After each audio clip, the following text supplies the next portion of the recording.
said actually, because Terry was saying sort of, oh well, women too, and actually sort of women are involved in lots of the struggles, but that's not reflected in the leadership. I think that's important. And what they're involved in is sort of quality of life and everyday life things, pollution and waste and health issues and roads and airports and noise and these kind of things everywhere. If you look in your local paper, it's full of these things, and they're often sort of led campaigns led by women.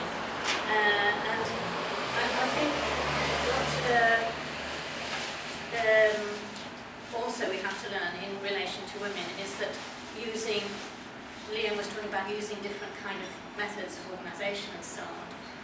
And sort of, we did learn through the women's movement about the relationship with the personal and political and how you get there and consciousness raising, which is about sort of, you start from, personal everyday issues, and then you look around and discuss with other people, why aren't the structures there to give us the services we need, and then you end up sort of with demands on your regional services or whatever, and this is going on all the time. I think it's important. That is part of the whole struggle, because that's sort of moving from the personal to the political, and it's something that we owe to the women's movement in sort of insights about that. I think the other issue is like sacrifice, and I do agree with Phil that actually it will demand some sacrifice in the enormous changes in our ways of life that we'll have to make, and that we have to sort of acknowledge that. And I think in a sense that the climate justice sort of movement does that. It's in a sense like justice was said about, it's about sort of fairness and values and stuff in life, and that actually, that sort of is injected into politics, something about sort of justice and values and fairness, which is very important about in all politics. And it comes from understanding the unequal relationship between North and South, obviously, but it does mean to say, well, it poses, sort of values in our everyday life as well. Excellent. Closing remarks, Liam? Well, very briefly, the genuinely surprising thing for me about Joan Ruddock's remark was a Labour politician admitting to having principles these days. But yeah, it really does show the limits of what Labourism has become. Something as trivial as financially minuscule compared to what they gave to the banks, they're not prepared to do for one small factory. And Miliband, who's the minister who's leading on this, he's the one who's been waving the green flag more vigorously than anybody else in the Labour cabinet. He could have saved that factory with the stroke of his pen. So when he goes to Copenhagen, it's absolutely impossible to have any confidence that we're going to see anything happen there. Because what I think Copenhagen is going to show to the outside world is that this is the limit of what the world's ruling class is able to offer. Right? Either it will be more of the same stuff that has been demonstrated not to work, or it may be a series of measures that make life a great deal more unpleasant for people in the global south and the working class and the poor in the more developed parts of the world. From that then flows the question of what sort of movement do you build, and I strongly endorse what the comrade in the corner there said, that going there with our own agenda, having our own demands, integrating those into the movement that emerges from Copenhagen is probably the most useful way to conceive of how we approach it. I'll conclude on this. I think Terry's picked me up on something which it was incredibly remiss of me to leave out, and another plug for the magazine. There's a very, very good article by Terry in this issue of Socialist Resistance about precisely how the crisis of the ecology, the crisis of the economy is impacting on women on a global scale, and we do have to feminise our movement. Thanks, Ian.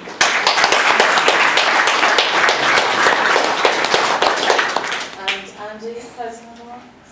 Yeah, I totally agree with that. I mean, I think ecofeminism is quite a sort of important sort of routes that the green movement actually takes from. So I think when we're talking about the social conditions and relations which are created by capitalism, hierarchies and structures, I mean predominantly they tend to be dominated by men, and they tend to have actually made a big mess of things. So maybe I think there's something to consider as well. Just coming back to the whole thing about not wanting to nationalise Vestas. I mean, I think I saw that the government was willing to wave £6 million at Vestas to open up a research and development plant on the Isle of Wight as a kind of a sugar to the bitter pill of closing the factory and losing 600 odd jobs, and also the loss of jobs on the island. So if they can wave £6 million at an international company that's not even a British company to provide some extra jobs, which they probably have had to ship in from somewhere else, it wasn't going to save the jobs to the actual skilled workforce there. That really sums it up really. So they're willing to give money to sort of multinationals and sort of do deals with them, but they can't actually protect the workers or actually change production to the things we actually need in this country. One of the things I wanted to talk about was coming back to the 10-10 campaign. I think some of the problems with these sort of campaigns are they're sort of lifestyle change campaigns, and they're predicated on individuals. And it kind of plays on the whole sort of consumerist sort of model that we've become accustomed to, and it's sort of playing on that. And I think it's good in itself if it's like an awareness raiser and it's actually getting people to think about what change they can make in their lives. But I think back to things like the Make Poverty History campaign. Again, if you buy a white armband and let's talk about cancelling the debts of the developing world, then it's going to be okay. But of course then Tony Blair decided that Africa was going to be his pet project and he was going to make the difference. But all we've actually seen from the governments is actually increased exploitation of Africa and increased environmental destruction, simply because they need the mineral resources to be plundered and actually keep making profit. So we have to be very wary of falling into the traps that by signing up to these campaigns it's going to be okay. But I think coming from that, what it does make people think, if you think about the People's Charter, for example, if it's setting a set of demands that we can, or a programme we can work to, that is actually communicating to people simple things that we can do together, which will actually affect some change and possibly leads to demands for legislation, a set of transition demands, then I think that would be a more positive step.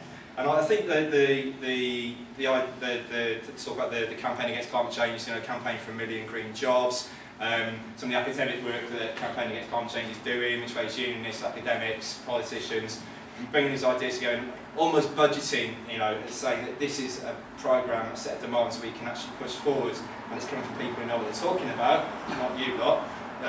When I say you, I mean obviously the government. And I think that's something to think about, what we can sort of bring forward and bringing ideas together. 10-10 campaign, nice idea, but I think we can probably come up with something better. And I think really going forward, I think the fact that we've actually come together today and we're sharing ideas, the next thing is Convention Left is going to be a forum bringing together lots of ideas. That's on the 26th in Brighton, so that's the day before the protest against the Labour conference, so we can start getting some ideas together and take them and start waving at the government and saying, right, this is our response. But I mean, I think things like this is bringing people together and they're swapping ideas, and if we start creating more of these forums, and I think we don't stop here, to build the movement we have to start keep talking to each other, and we should have more of these events, and we should start possibly then spring out little groups from that to work on projects and how we can build and around different areas. And so I think that's the positive thing to come out today for me, really, and it's been a real pleasure to be here.